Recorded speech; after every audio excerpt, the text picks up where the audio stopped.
I lost my husband, my 6-year-old daughter, and the ability to walk, all in the same night, all in the same twisted metal wreck on Interstate 90. 12 days later, I wheeled myself to my parents' $4.7 million mansion, bandages still wrapped around my head, and begged for a place to stay while I healed. My mother looked at me through a crack in the door and said, "Figure it out yourself." Then she closed the door in my face. I sat alone on their porch for 20 minutes, in the dark, wondering if I had any reason left to keep breathing. But they didn't know about the metal card hidden in my grandfather's old oak box. And they didn't know that card would change everything, including who really owned their precious fortune. My name is Whitney Forrester. I'm 34 years old. This is the story of how I lost everything and found something they never wanted me to have.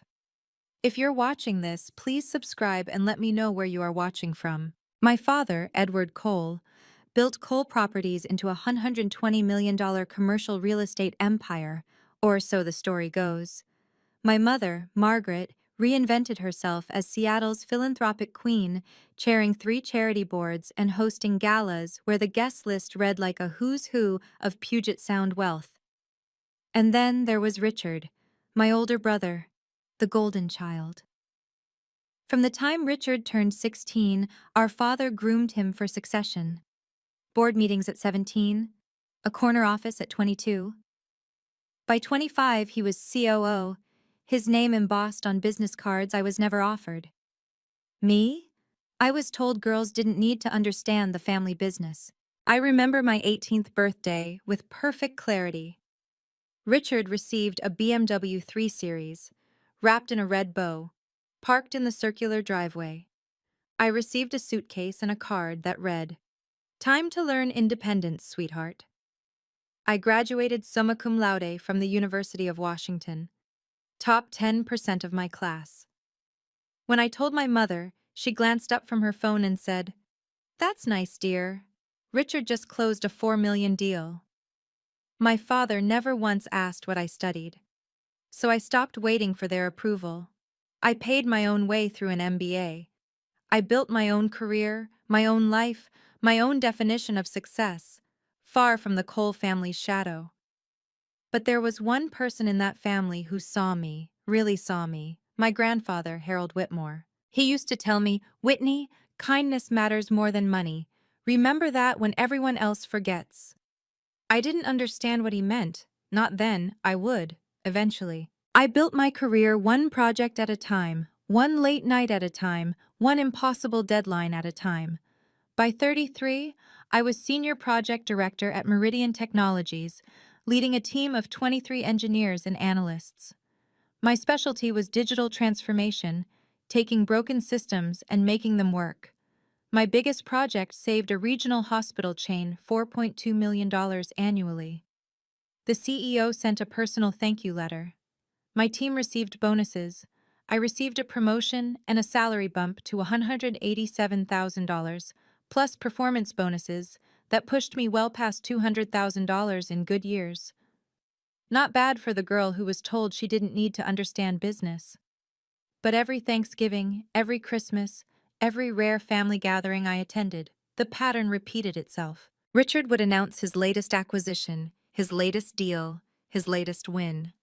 My parents would beam. Champagne would flow. No one ever asked about my work. Once I tried. I mentioned the hospital project, the lives potentially saved through better resource allocation. Richard laughed and said, "So you're a glorified IT consultant?" My mother smiled politely and changed the subject. I learned to become invisible at those tables. It was easier than the alternative. Daniel changed everything. My husband saw me the way my family never did. "Whitney," he told me once, "you don't need them to validate you. I see you. I've always seen you."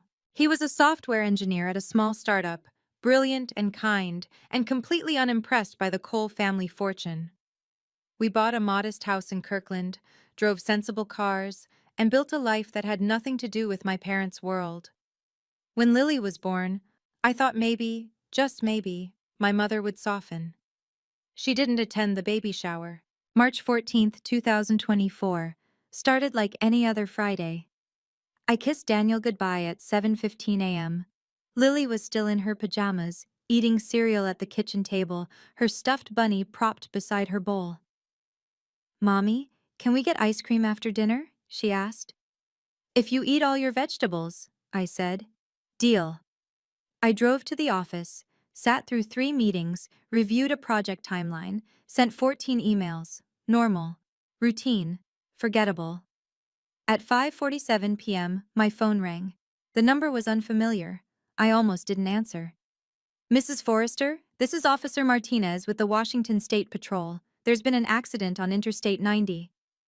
The next 3 hours exist in my memory as fragments: shattered glass, flashing lights, a sheet pulled over small forms, voices telling me things I couldn't process. A semi-truck driver fell asleep at the wheel. He crossed the median at 65 miles per hour. Daniel's sedan didn't stand a chance. My husband died on impact. My daughter, my 6-year-old daughter, who still believed in tooth fairies and asked for ice cream, was pronounced dead at the scene. I survived because I was in the back seat, reaching for Lily's dropped toy. The angle of impact crushed the front of the car and left me with a shattered L1, L2 vertebrae. When I woke up in Harborview Medical Center 3 days later, a doctor I'd never met told me that my husband and daughter were gone and that I would likely never walk again. Paralyzed from the waist down. 12% chance of meaningful recovery with aggressive rehabilitation. I remember staring at the ceiling tiles, counting them over and over, because counting was easier than feeling. $47,000 in medical bills accumulated in 8 days. Insurance covered 60%. The hospital sent a social worker to discuss next steps. She asked if I had family support. I thought of my parents' mansion in Bellevue, 20 minutes away. I thought of my mother's voice. Family image. "I don't know," I told her. The email arrived on day 10. I was still in the hospital, still learning how to transfer myself from bed to wheelchair, still waking up in the middle of the night reaching for a husband who wasn't there. From HR Department, Meridian Technologies. Subject: Employment Status Update. Dear Ms. Forrester, due to recent organizational restructuring, your position has been eliminated, effective immediately. Please find attached your severance package details and COBRA insurance information. We wish you the best in your future endeavors. 2-month severance, health insurance for 30 days, 7 years of 80-hour weeks, 2 promotions, and 3 outstanding performance awards, reduced to a 200-word email. I knew what restructuring meant. They didn't want an employee in a wheelchair, the liability, the accommodations, the optics. I called my supervisor. He didn't answer. I called HR. They transferred me to voicemail. The math was simple and devastating. Savings: $38,000. Current medical bills: $47,000. Estimated monthly rehabilitation cost: $15,000. Monthly expenses: rent, utilities, food: $3,200. At that burn rate, I had 8 weeks before I was completely broke. 8 weeks, paralyzed, grieving, and alone. I lay in that hospital bed and stared at my phone, scrolling through contacts, trying to find anyone who could help. Friends from work had already stopped texting. Acquaintances offered thoughts and prayers, but nothing practical. Daniel's family was small, scattered, still reeling from their own grief, which left one option. The option I swore I would never take. My parents. Maybe, I thought, tragedy would change them. Maybe blood would matter more than image. I was wrong. I called my mother on day 11. The phone rang 4 times. I counted each one, my heart hammering against my ribs. When she answered, her voice was the same as always, polished, measured, revealing nothing. "Whitney, we heard about the accident." Not, "How are you?" Not, "We're so sorry." Just acknowledgement that she possessed information. "Mom, My voice cracked. I hadn't spoken aloud in 2 days except to nurses. "I don't have anywhere to go. The hospital is discharging me tomorrow. I need a place to stay while I recover. Silence. 3 seconds. 4. Whitney, this is very sudden. My husband and daughter died, Mom. 12 days ago. Yes, we know. We received the funeral notice. I waited for her to say they'd been unable to attend, that there had been a conflict, that they'd been devastated to miss it. She said nothing. Can I come home? I asked. Just for a few months, just until I can figure out what to do next. More silence. I heard the faint sound of ice clinking in a glass. Come by tomorrow evening, she finally said. Your father and I will discuss it. She hung up without saying goodbye. I sat in my wheelchair in the hospital hallway and let the phone drop to my lap. A passing nurse asked if I was okay. I nodded. I wasn't okay. But I'd convinced myself that seeing me, in person, in a wheelchair, clearly broken, would remind them that I was their daughter, their flesh and blood. I'd convinced myself that even Edward and Margaret Cole couldn't look at their own child suffering and turn away. I had never been more wrong about anything in my life. Tiffany Morrison drove me to Bellevue. She was Daniel's younger sister, 29, an ER nurse at Seattle General, and the only person who'd shown up at my hospital room every single day since the accident. She'd brought me clothes, toiletries, and meals that weren't beige hospital food. You don't have to do this, she said, as we pulled onto I-405, heading toward my parents' neighborhood. My apartment is small, but we could make it work. Your studio barely fits you, I said, and the bathroom isn't wheelchair accessible. I could renovate. With what money, Tiff? She didn't answer. We both knew her $62,000 nursing salary didn't leave room for contractor bills. The drive took 25 minutes, but it felt like hours. I watched the scenery change through the window, from modest apartment complexes to manicured corporate campuses to sprawling estates hidden behind iron gates and hedges. My parents' house appeared around a bend, 8,000 square feet of Pacific Northwest modern architecture, all glass and stone, and perfectly landscaped gardens. A $4.7 million monument to success. I grew up in that house. I took my first steps in that house. I had my heart broken in that house more times than I could count. Now I was returning in a wheelchair, begging for shelter. I'll wait here, Tiffany said as we stopped at the gate. If you need me. Thank you. I squeezed her hand. But this is family business. You shouldn't have to witness it. She pressed the call button. The gate swung open. I wheeled myself up the stone path alone. I rang the doorbell at 6:47 p.m. on March 26, 2024. The door opened after 3 long minutes. My mother stood in the entryway wearing a cream silk blouse and pearl earrings, her silver hair perfectly styled.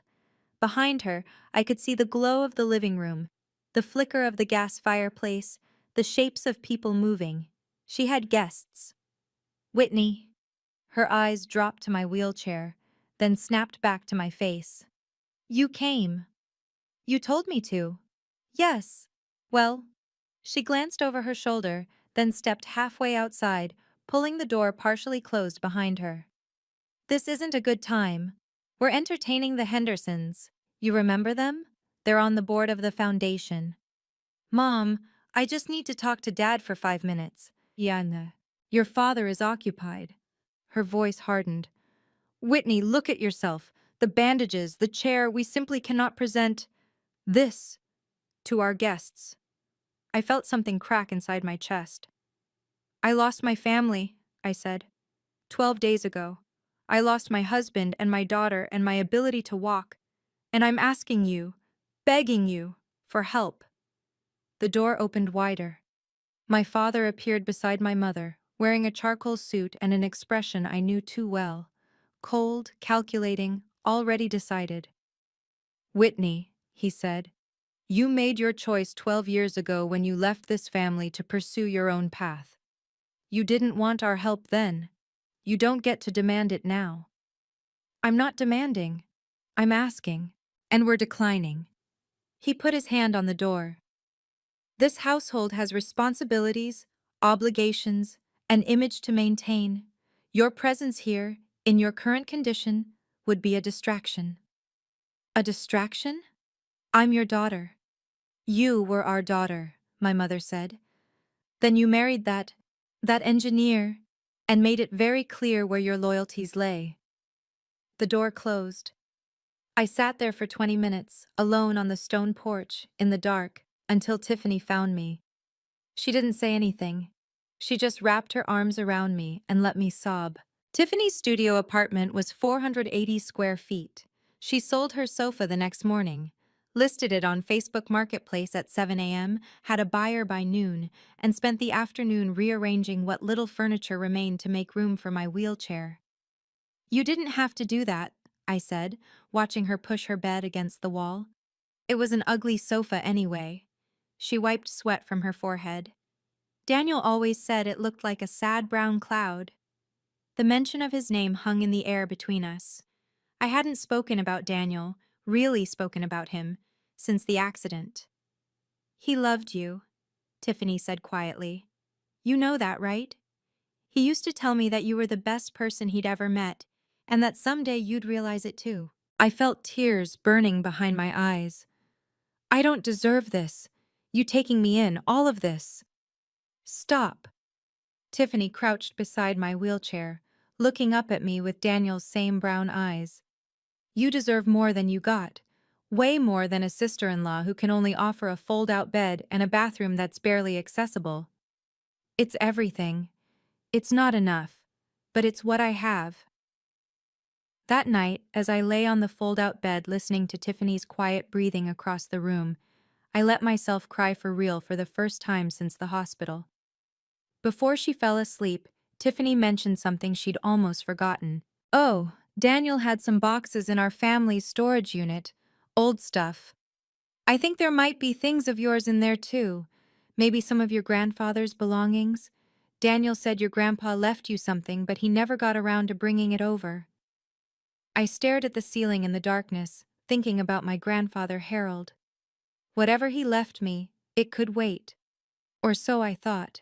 The first 3 weeks in Tiffany's apartment were an exercise in survival.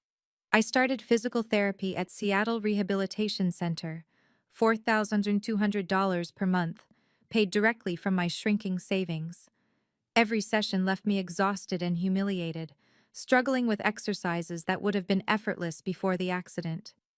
My therapist, Dr. Marcus Chen, a compact man with infinite patience, delivered the first piece of genuine hope I'd had in weeks. Your spinal cord isn't completely severed, he explained during our second session, pointing to my MRI. There's significant damage, but not total. With consistent work, I'd estimate a 30% chance of partial recovery. 30%? It's better than what you were told initially. Your doctors were being conservative. He handed me a resistance band. But 30% requires 6 months of daily therapy, minimum. Can you commit to that? I don't have a choice. Everyone has choices, Ms. Forrester. Most people in your situation choose to stop fighting. I didn't stop. Meanwhile, the job search yielded nothing. I sent 47 applications in 3 weeks. 2 companies responded with interviews. Both interviews ended the moment I wheeled into the room. We're looking for someone with more mobility, one hiring manager said, not quite meeting my eyes. The numbers on my bank statement dropped like stones. $38,000 became $31,000. $31,000 became $24,000. $24,000 became $19,500. At that rate, I'd be broke by June. Tiffany started picking up extra shifts, doubles, overnights, anything to help cover groceries. I watched her run herself ragged and felt guilt pile onto grief. I needed a miracle. What I got was a phone call.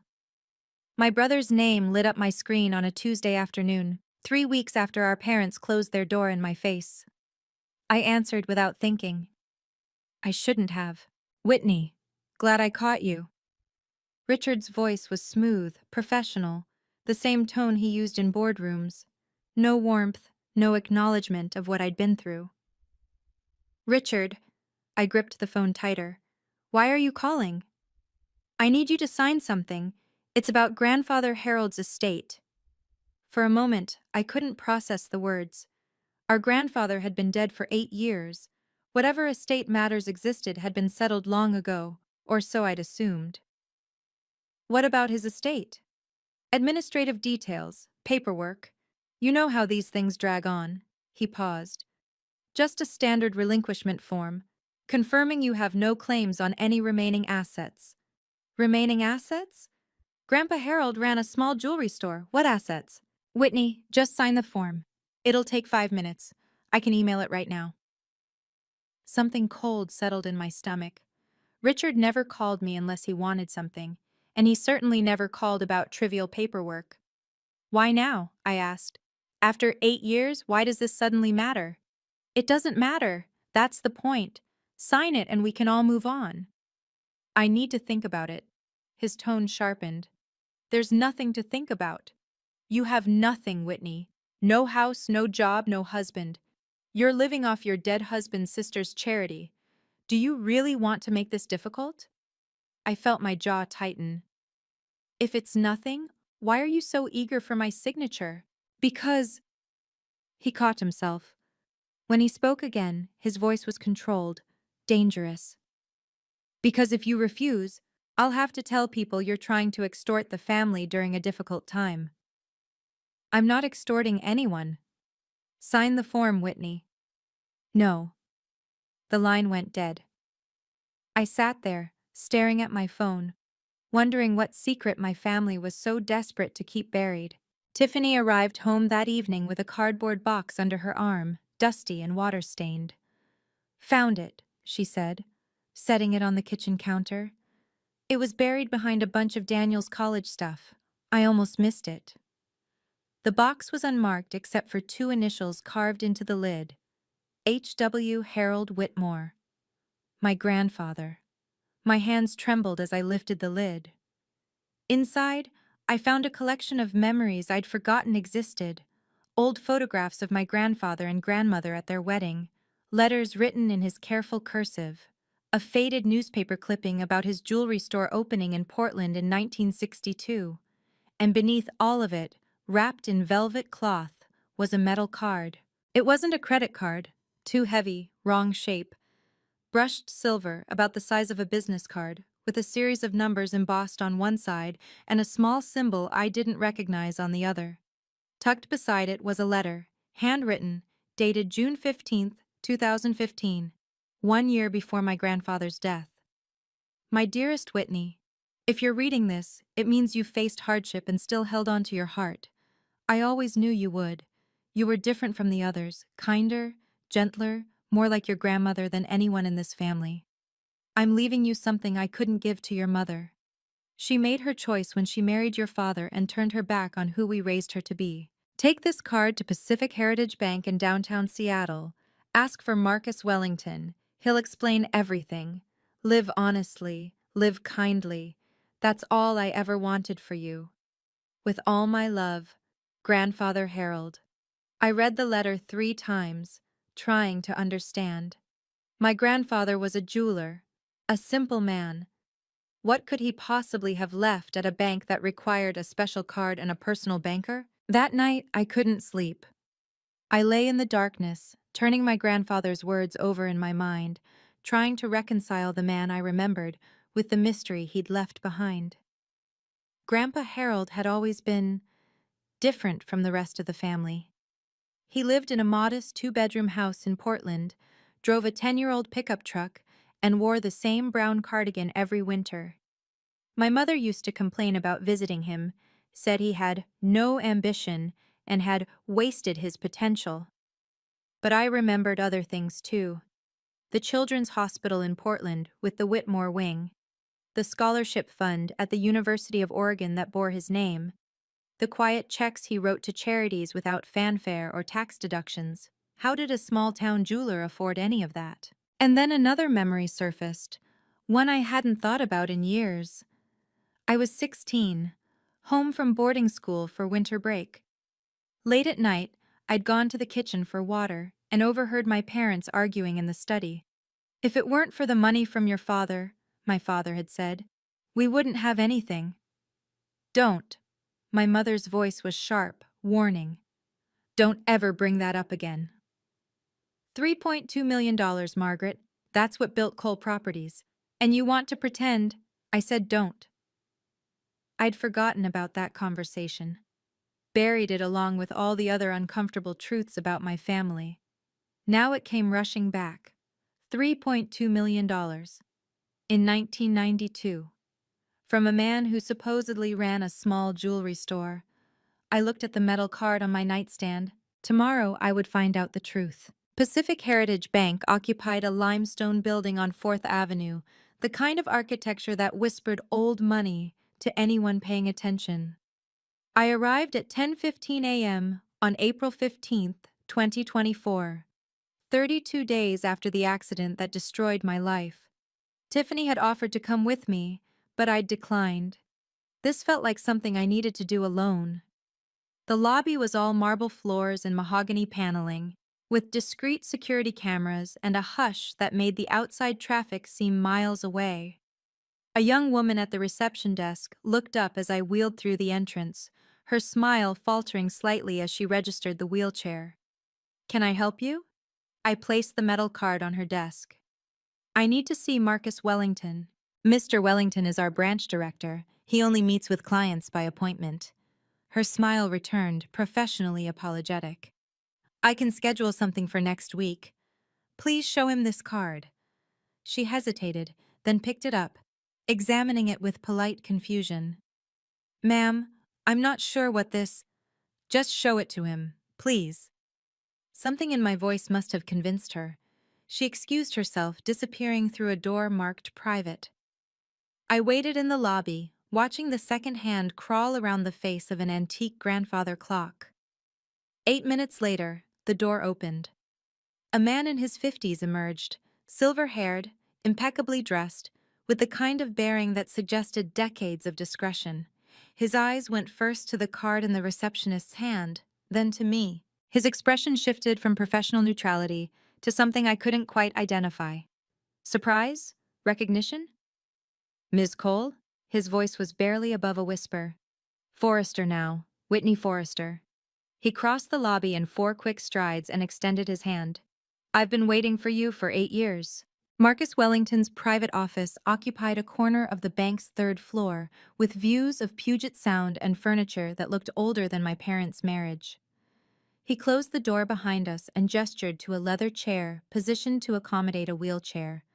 Then he sat across from me, folded his hands, and studied my face with an intensity that made me want to look away. "You have his eyes," he said finally. "Harold's eyes. You knew my grandfather?" "For 37 years, I managed his accounts personally from the day he established the trust." He paused. "I'm sorry it took tragedy to bring you here. Harold always hoped it wouldn't." "What trust?" "My grandfather was a jeweler." For the first time, Marcus Wellington smiled, a small, knowing expression. "That's what he wanted people to believe, especially your mother." He turned to his computer, typed briefly, then swiveled the monitor to face me. "This is the Whitmore Trust, established June 3, 1987. Sole beneficiary as of Harold's death in 2016. You." I looked at the screen. I blinked. I looked again. The number didn't change.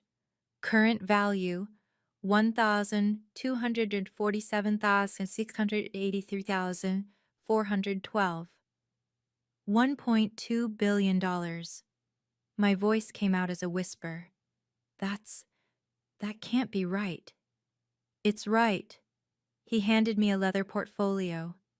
"Audited annually by Deloitte. Real estate holdings across the West Coast, acquired systematically over 60 years. Your grandfather was one of the most successful and most private investors of his generation." My hands were shaking so badly I could barely open the portfolio. "Why me?" I asked. "Why not my mother?" Marcus Wellington's expression darkened. "Because of what she became when she married your father." "If you've made it this far, I have a question for you.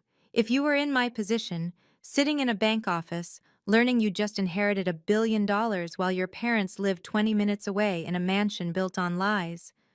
What would you do? Would you confront them? Disappear? Burn it all down? Let me know in the comments. And if you haven't subscribed yet, now's the time. Because what happened next is the part of the story I've been waiting to tell. I spent the next 2 weeks in Marcus Wellington's office, learning the truth about my family. The Whitmore Trust wasn't just money, it was documentation. Decades of records, contracts, correspondence. My grandfather had been meticulous, almost obsessive, about keeping evidence of everything. And what the evidence showed changed everything I thought I knew about coal properties. In 1992, my father Edward approached Harold with a proposition. Edward had found a commercial property in Bellevue, a failing strip mall that could be redeveloped into office space. He needed $3.2 million to make the purchase. He promised a return of the principal plus 15% of all future profits. Harold agreed. He drew up a contract. Both men signed. Edward never paid back a single dollar. The strip mall became the foundation of coal properties. Every subsequent acquisition, every development, every dollar my father earned traced its lineage back to that initial loan, a loan he pretended didn't exist. When Harold asked about repayment, Edward stopped taking his calls. When Harold sent letters, they went unanswered. Eventually, my grandfather stopped trying. Why didn't he sue? I asked Marcus. For Margaret's sake. He hoped she'd come back to him eventually, realize what she'd married. Marcus shook his head. She never did. So he just let them steal from him? He let them think they'd stolen from him. There's a difference. Marcus handed me another document. This is the trust's secondary clause. If your mother or any of her descendants access the main trust under false pretenses, all funds would transfer to a charitable foundation. But if a legitimate heir proved themselves worthy through genuine hardship, they'd inherit everything. Your grandfather hired a private investigator to monitor your life for the last 10 years, not intrusively, just enough to confirm you hadn't become like the rest of them. I thought about all the years I'd struggled, all the times I'd been overlooked and dismissed, all the moments I'd wondered if I was worth anything at all. My grandfather had been watching, believing, waiting. I don't want revenge, I said finally. What do you want? I thought about my mother's voice through that cracked door, about my father's cold eyes, the truth, and boundaries. On September 15th, 2024, an envelope arrived at Tiffany's apartment. Cream-colored paper, gold embossing, the Cole Foundation crest in the corner. I stared at my name written in elegant calligraphy, Whitney Forrester, and felt something tighten in my chest. That's weird, Tiffany said, peering over my shoulder. They haven't invited you to anything in 5 years. She was right. Since my wedding to Daniel, which my parents attended under protest and left early, I'd been systematically erased from the Cole family's social calendar. The invitation was for the Cole Foundation annual gala, scheduled for September 28th at the Bellevue Grand Ballroom. Black tie, 340 guests. The most important social event on my parents' calendar. Why now? Tiffany asked. I turned the invitation over. A handwritten note on the back, in my mother's handwriting. Whitney, we should talk. Please come. It's a trap, Tiffany said flatly. Probably. Richard called you about signing away your inheritance rights. Now suddenly they want you at their biggest event of the year? She shook her head. They're planning something. I knew she was right. My family didn't extend olive branches. They constructed ambushes. But something had changed in the past 5 months. I had changed. I could stand now, with forearm crutches, but standing nonetheless. My recovery had exceeded every prediction. 30% chance, Dr. Chen had said.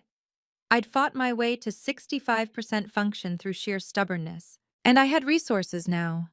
Lawyers, documentation, a $1 billion trust that gave me more leverage than my father had ever imagined.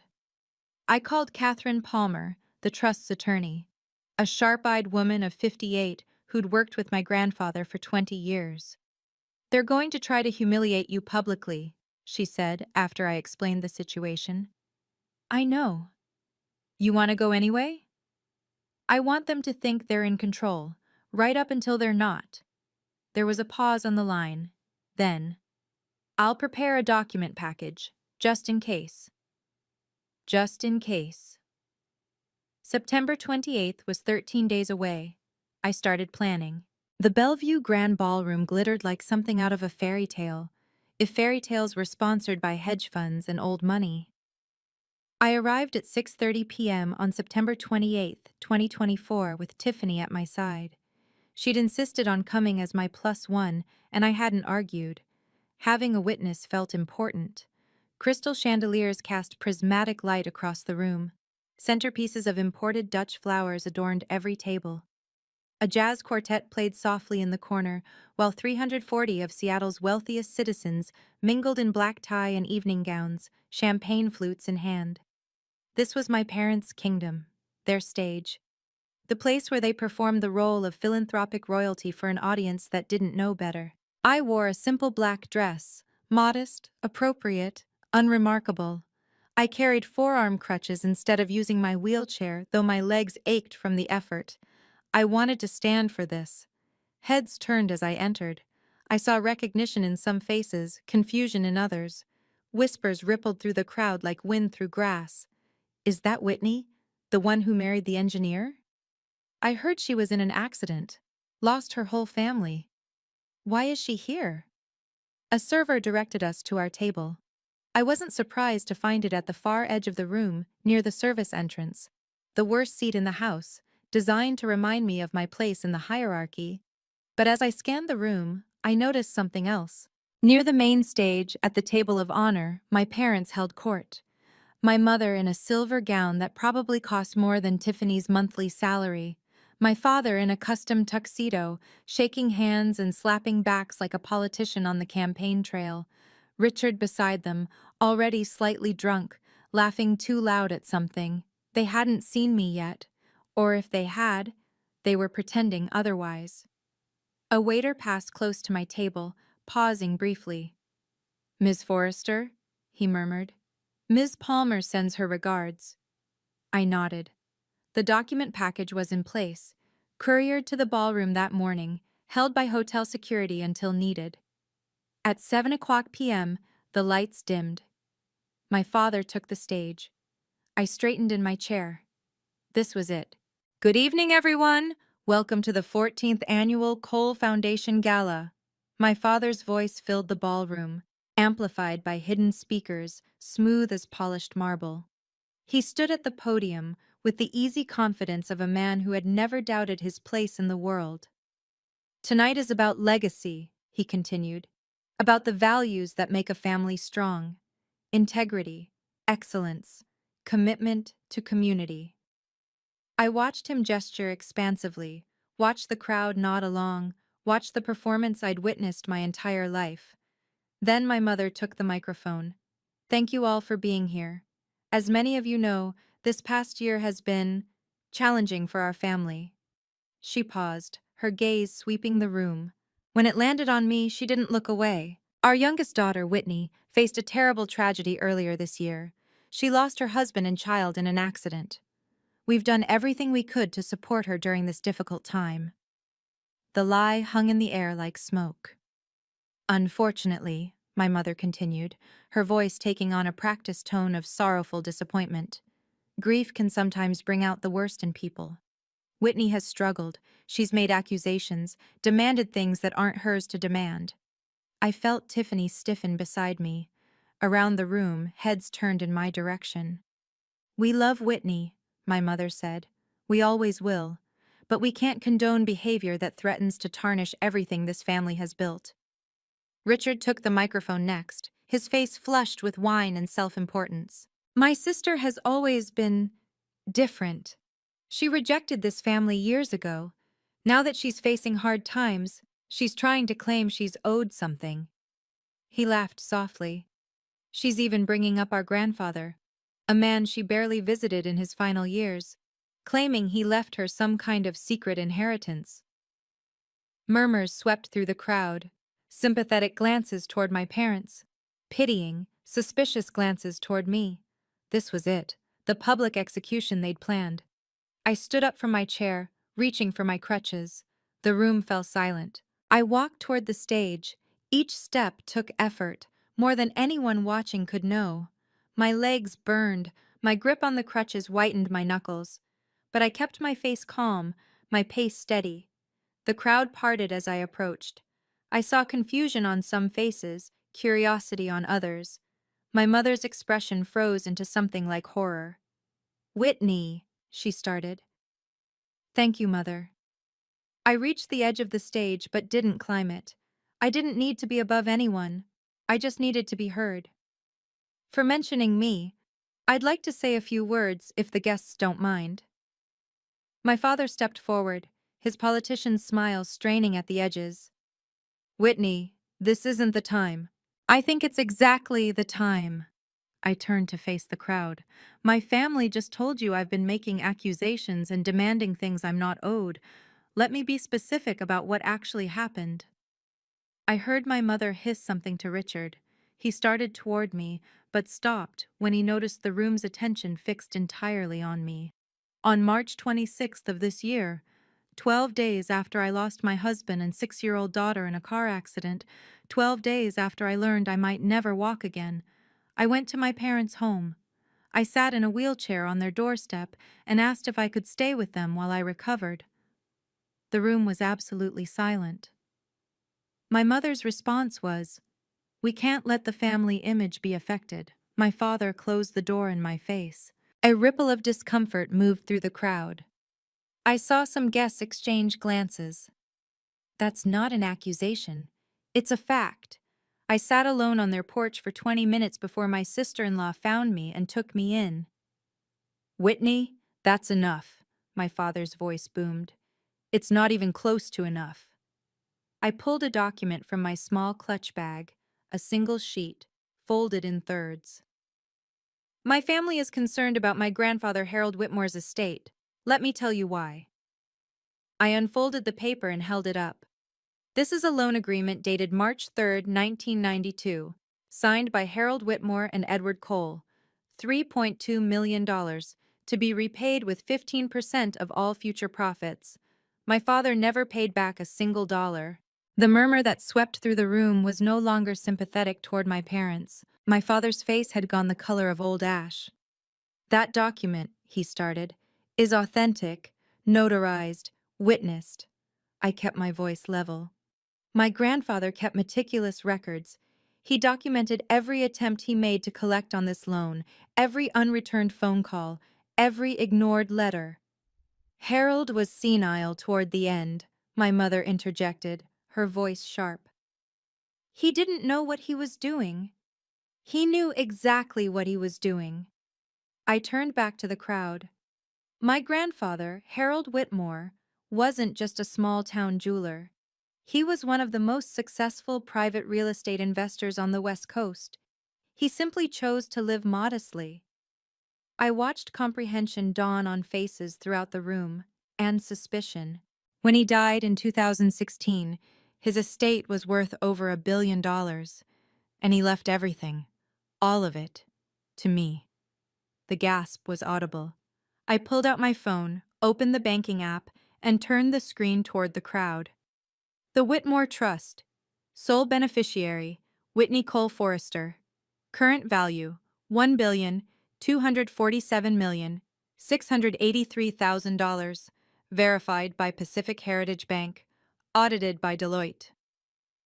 I let the numbers sink in, watched my father's jaw work soundlessly, watched my mother grip Richard's arm like she was drowning. My grandfather left this money to me for one reason, because I was the only member of this family who didn't sell my soul for status. I folded the loan agreement and returned it to my bag. He watched me from a distance for 10 years. He saw how I built my own career, how I chose love over money when I married Daniel, how I raised my daughter to be kind. My voice broke slightly on daughter. I let it. And he saw how this family treated me. Every dismissal, every closed door, every reminder that I wasn't good enough. I looked directly at my parents. With the authority the Whitmore Trust gives me, I could demand the 18.7 million you owe, principal plus 32 years of interest. I could destroy Cole Properties tomorrow. I paused. But I won't.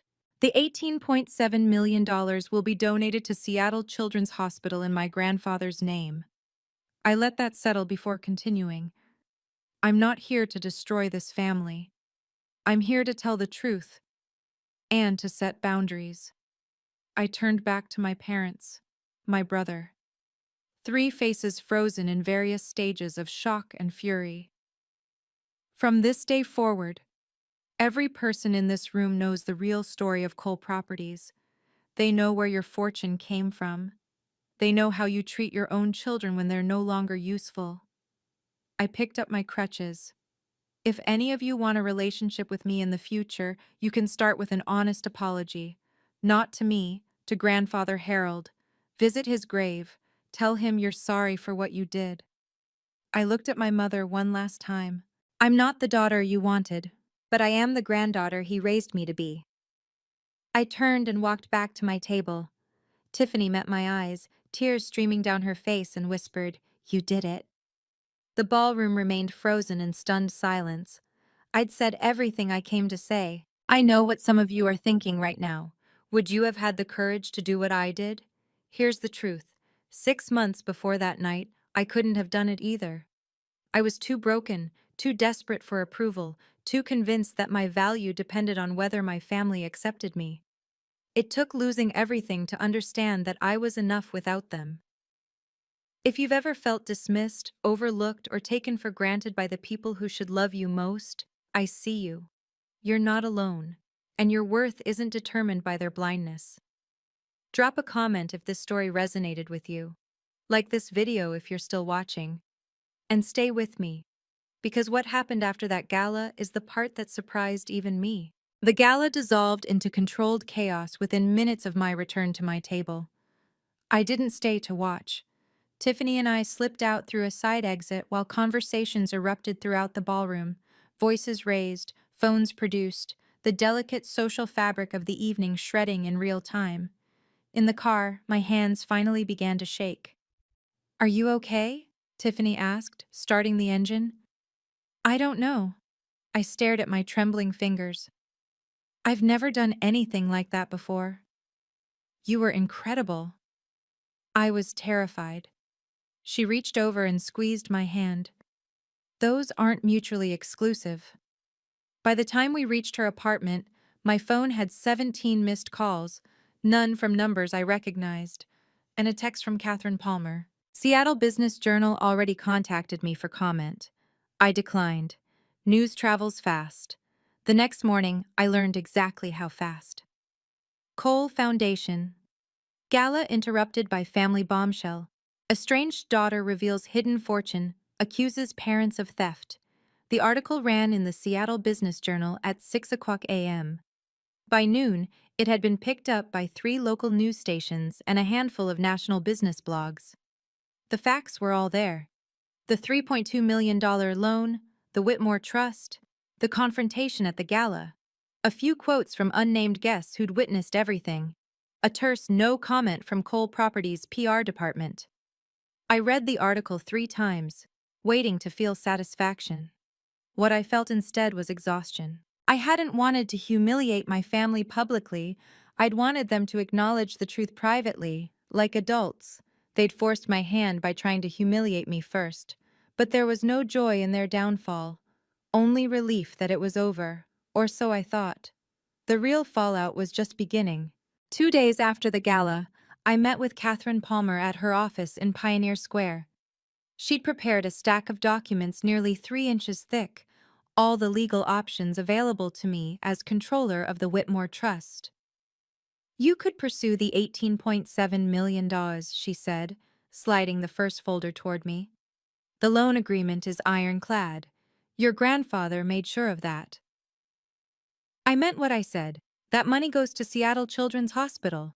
She nodded, unsurprised. Then we moved to option 2, full financial separation. This folder was thinner, but no less significant. The Whitmore Trust has several smaller outstanding loans to coal-related entities, about $2.1 million total, from various transactions over the years. We can call those in immediately. Do it. And this, she handed me a formal letter, terminates all financial relationships between Whitmore Trust Holdings and any business connected to your parents. Going forward, they have no claim to any resources that originated with your grandfather. I signed every document she put in front of me. One more thing. Catherine pulled out a final folder. Articles of Incorporation. The Legacy Tech Foundation. Capitalized with $50 million from the trust. Mission. Supporting disabled entrepreneurs in technology. I looked at the name. You remembered. Your grandfather suggested it, actually, years ago. She smiled. He said if anyone could turn tragedy into purpose, it would be you. I signed the foundation into existence at 3:47 p.m. on October 2nd, 2024. The same day Cole Properties' largest investor demanded a full financial audit. Richard called 1 week after the gala.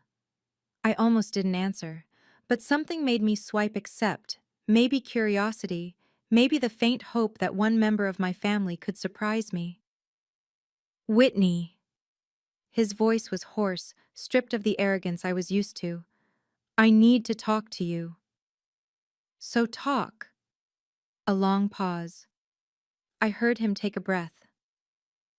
I didn't know about the loan, the $3.2 million. Dad never told me where the startup capital came from.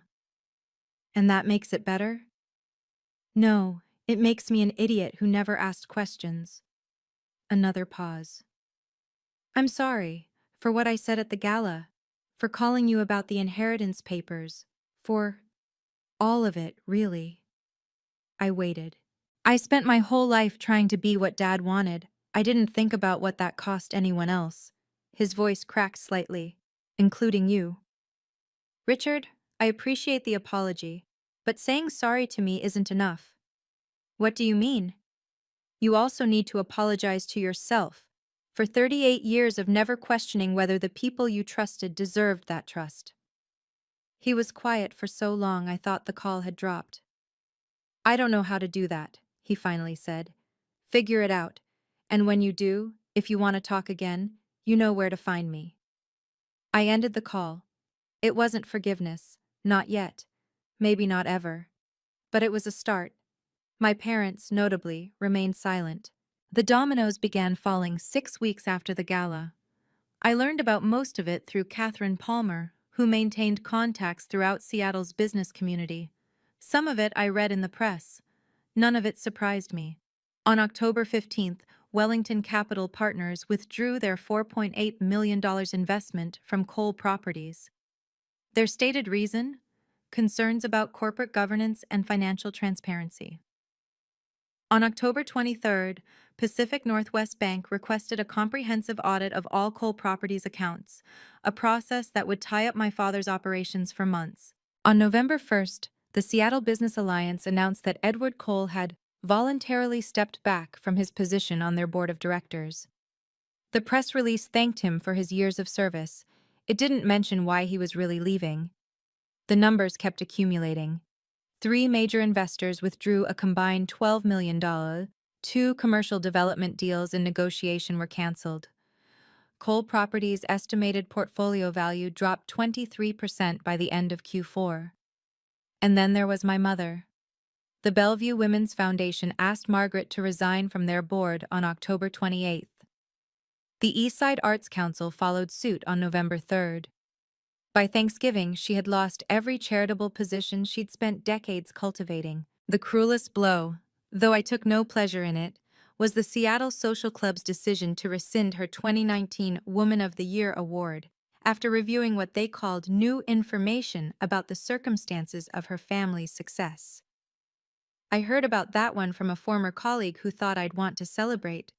I didn't. Aren't you satisfied? Tiffany asked me that night. After everything they did? No. I watched the rain streak down her apartment window. I didn't want this.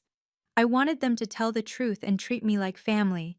Instead, they forced a public reckoning that hurt everyone, including people who had nothing to do with our dysfunction.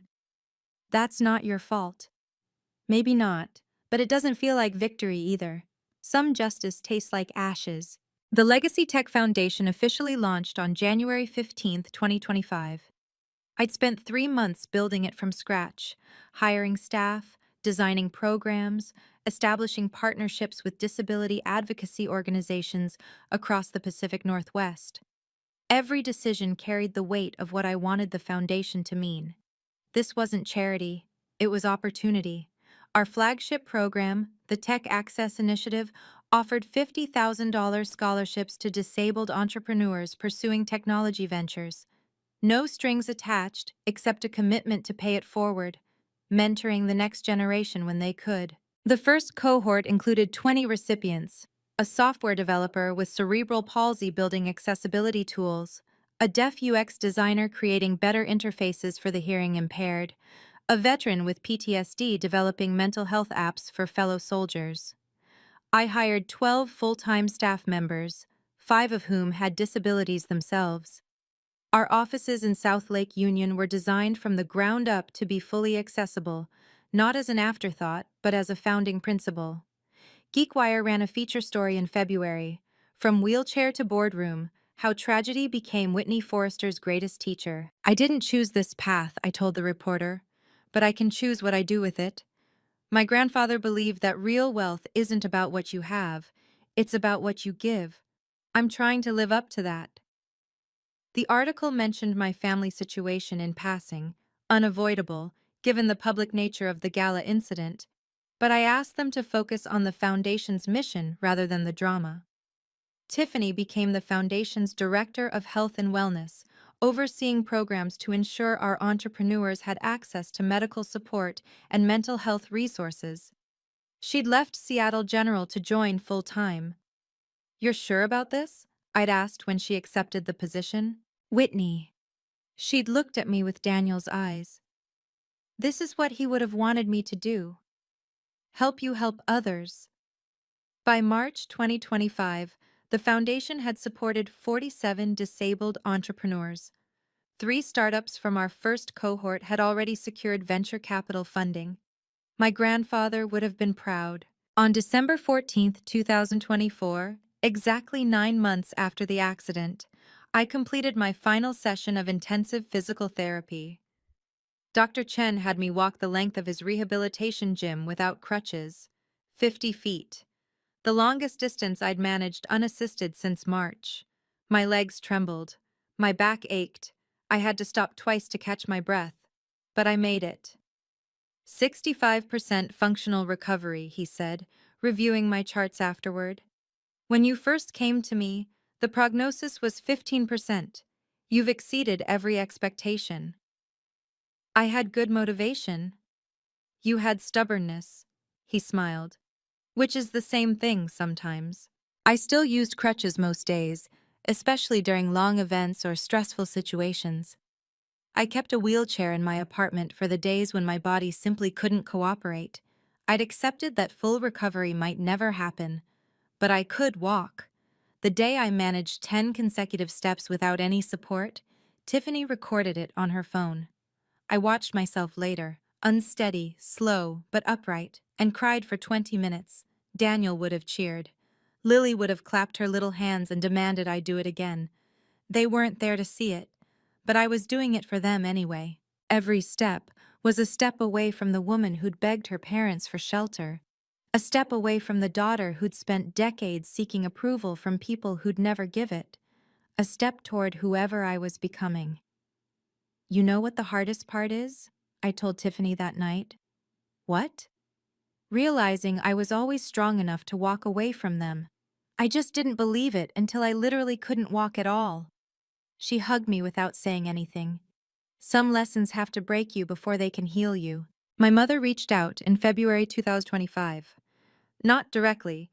She had her lawyer contact Catherine Palmer to request a private meeting. Neutral location. No Edward, no Richard. I almost declined. Then I thought about what my grandfather would have wanted. We met at a coffee shop in Kirkland on a gray Tuesday afternoon.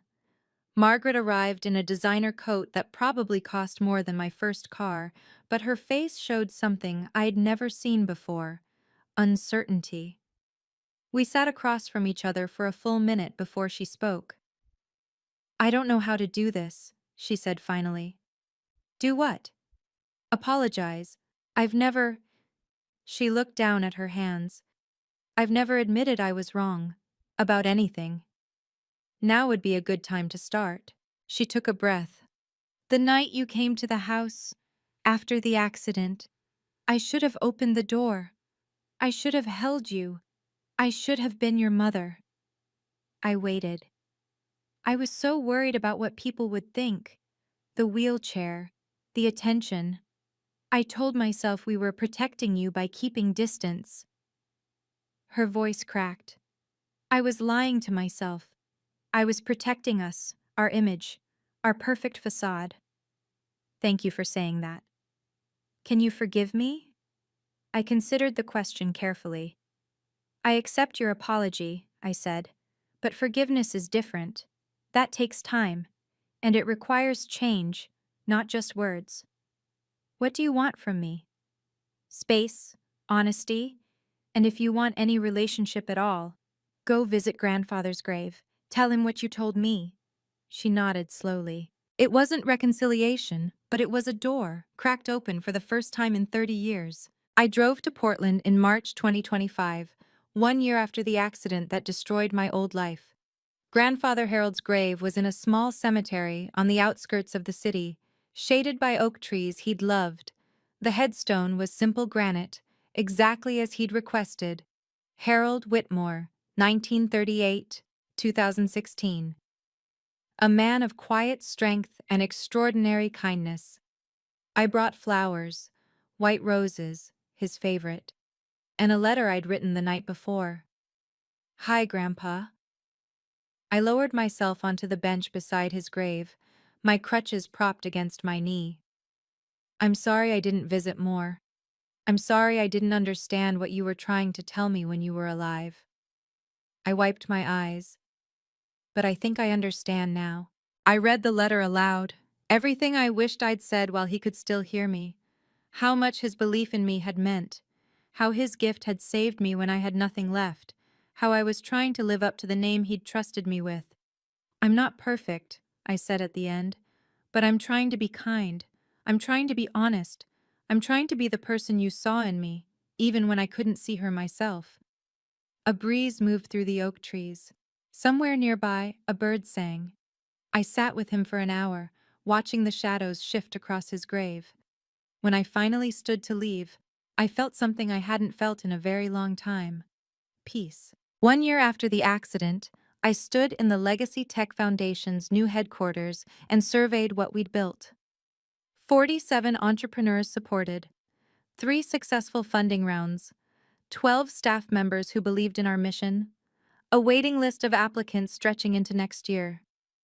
Tiffany found me by the window, watching the Seattle skyline. "You okay?" "Yeah," I smiled. "Actually, yeah, I think I am." My relationship with my parents remained distant but no longer hostile. My mother had visited grandfather's grave, according to Catherine Palmer. My father still hadn't reached out, and I'd accepted that he might never change. Richard called occasionally. Short conversations, awkward but genuine. He was seeing a therapist, he said, trying to figure out who he was outside our father's shadow. I didn't know if any of them would ever truly understand what they'd done. But I'd stopped waiting for that understanding. Daniel and Lily were gone. Nothing would change that. But every day, I tried to live in a way that would have made them proud. "A year ago," I said to Tiffany, "I didn't think I'd survive this. And now? Now I know I can survive anything." I turned from the window, because I finally stopped looking for permission to be myself. The next chapter was mine to write. That's my story, Whitney Forrester's story, a year of loss, discovery, and ultimately, rebuilding. If there's one thing I want you to take from this, it's this: your worth isn't determined by the people who should have loved you. Sometimes the family that matters most is the one you choose, and the one that chooses you back. I was abandoned by my parents in my darkest moment, and it turned out to be the beginning of finding myself. If this story resonated with you, please like and subscribe. Your support helps this channel keep sharing stories like mine. Stories of resilience, justice, and the power of boundaries. And if you want to hear more, check the description for similar stories. I promise you won't be disappointed. Thank you for watching, thank you for listening, thank you for being here. Until next time.